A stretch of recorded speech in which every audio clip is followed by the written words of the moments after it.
Ibu, bapak, saudara, saudari yang terkasih dalam Tuhan, anak muda dan anak-anak sekalian, kita memasuki minggu biasa yang ketiga dan sejak tanggal 26 Januari 2020,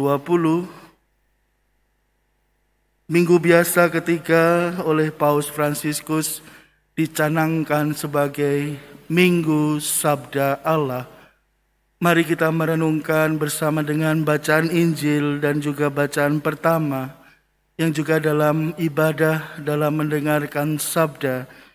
Bagaimana kita semua sebagai orang Katolik menerima sabda itu, mencernanya dalam hati kita, dalam hidup kita, dan kita boleh menjadi pelaku-pelaku sabda yang oleh Tuhan ditunjukkan belas kasih-Nya yang besar.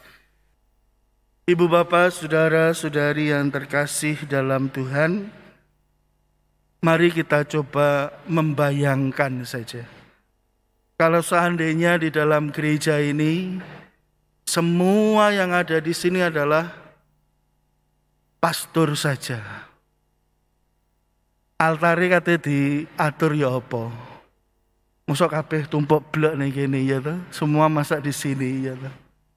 Atau semua umat, nggak ada pastornya, nggak ada asisten imam, nggak ada prodiakon.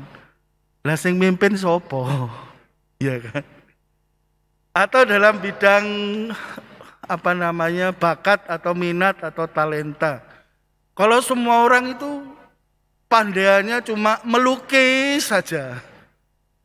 Terus sing nyanyi nggone nek endi? Gak ono sing nyanyi, sepi. Jadi semua melukis tok.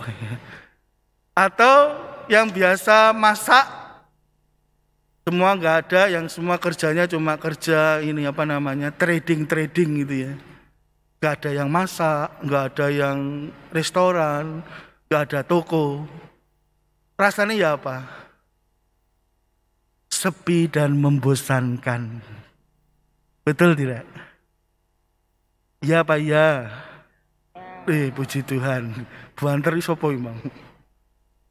Bapak Ibu saudara-saudari yang terkasih dalam Tuhan, maka dalam 2 minggu terakhir ini juga minggu yang lalu, bacaan kedua banyak mengetengahkan tentang bahwa kita satu tubuh di dalam Kristus. Meskipun kita berbeda-beda kemampuan, kebiasaan, latar belakang, peran dan tujuan dalam hidup kita. Kita semua mendapatkan keselarasan, keharmonisan dengan apa yang kita miliki ini, namun di dalam satu tubuh.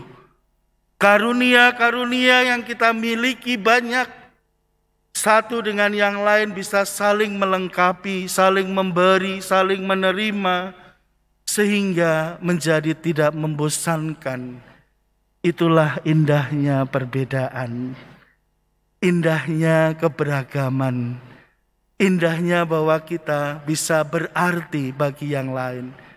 Tidak bisa dalam tubuh yang kecil ini, satu ini, saya yang penting, otak, akal budi yang penting. Tidak bisa. Masa kamu mau makan pakai otak? Pilih makan gini gitu.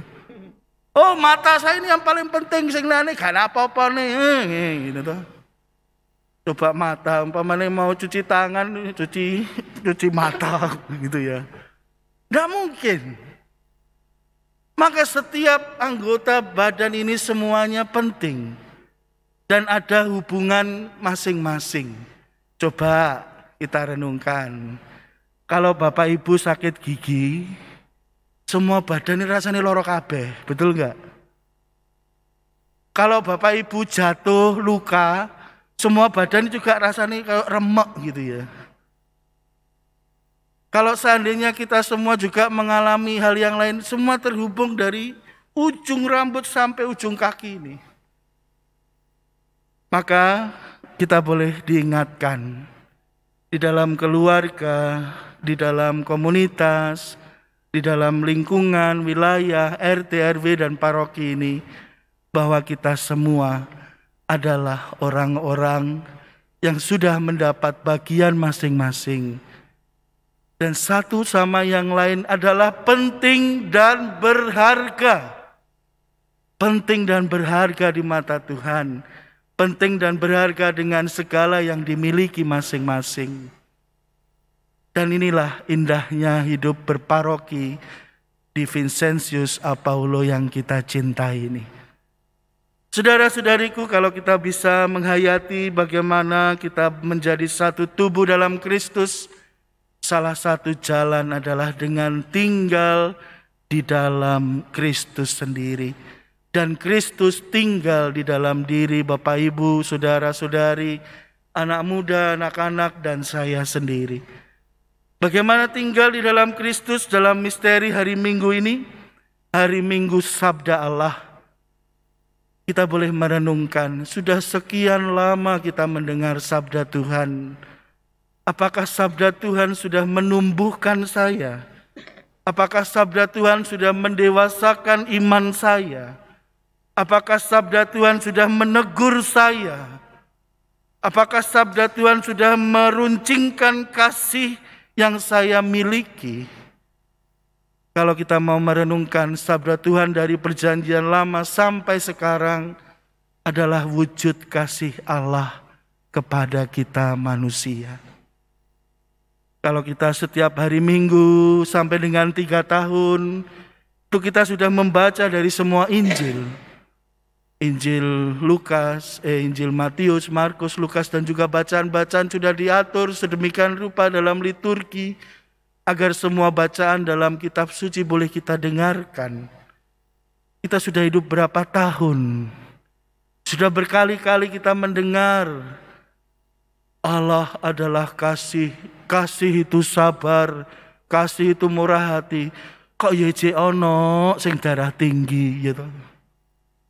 Kok ya sik ono sing dendam. Kok ya sik ono sing iri hati. Persoalan utamanya adalah bagaimana kita mencerna dan membentuk internalisasi dalam diri kita sabda Allah tersebut. Saudara-saudariku yang terkasih, maka bolehlah kita bersama seperti dalam bacaan pertama dan bacaan Injil. Bagaimana Nabi Isra membaca kitab, lalu memberi penjelasan, umat lalu tersapa oleh sabda itu, menangis. Sungguh sabda ini seperti dalam Mazmur adalah roh dan kehidupan, merasuk dalam sumsum jiwa yang terdalam manusia. Saudara-saudariku yang terkasih, sampai mereka menyembah Tuhan dan baru kali itu menyembah sampai ke tanah. Biasanya tidak sampai ke tanah. Karena rasa sungguh mengalami kasih Allah melalui sabda. Saudara-saudariku, dalam Injil juga Yesus membacakan kitab dari kitab Yesaya. Dan Yesus menyatakan inilah visi misi tujuan Yesus turun ke dunia. Sabda yang dibacakannya adalah dibaca oleh Yesus, sabda yang menjadi manusia. Maka saudara-saudariku, kita boleh selalu bersatu dengan sang sabda, yakni Kristus sendiri. Membina hubungan yang baik, relasi yang baik, membaca sabda Tuhan juga berpusat pada Yesus sendiri. Suka duka dalam hidup kita, pahit dan manisnya, Tuhan selalu mempunyai tempat, mempunyai hati untuk kita semua. Saudara-saudariku yang terkasih dalam Tuhan, maka semua heran akan kata-kata indah, akan kata-kata yang penuh kuasa dari Yesus sendiri. Dan bolehlah kita semua, terutama kita di paroki ini, kita mencontoh dan melanjutkan karya Yesus. Kalau dalam tubuh ini yang paling dilindungi adalah tempat-tempat atau bagian tubuh yang sungguh-sungguh sensitif atau vital itu selalu dilindungi oleh tulang. Begitu pula hubungan kita dengan mengasihi sesama, terutama orang miskin. Maka kita melanjutkan visi misi Yesus agar membawa kabar baik kepada mereka yang menderita, agar membawa kabar baik kepada mereka yang sedang kesepian, agar membawa kabar baik mereka yang sedang putus asa, putus harapan, mereka yang miskin dan teraniaya. Kita diingatkan bersama dengan Injil hari ini, bersama dengan semangat Santo Vincentius Apaulo, agar kita semakin mengasihi Allah dan semakin mengasihi manusia, terutama mereka yang miskin. Saudara-saudariku, mari kita senantiasa mendengarkan dan menerima sabda Allah. Mari kita senantiasa mencerna dan bertumbuh di dalam sabda Tuhan. Dan kita menjadi pelaku-pelaku sabda, pelaku-pelaku firman, berbuah dalam hidup kita, mengasihi Allah, dan semakin mencintai manusia, terutama yang miskin dan menderita. Amin.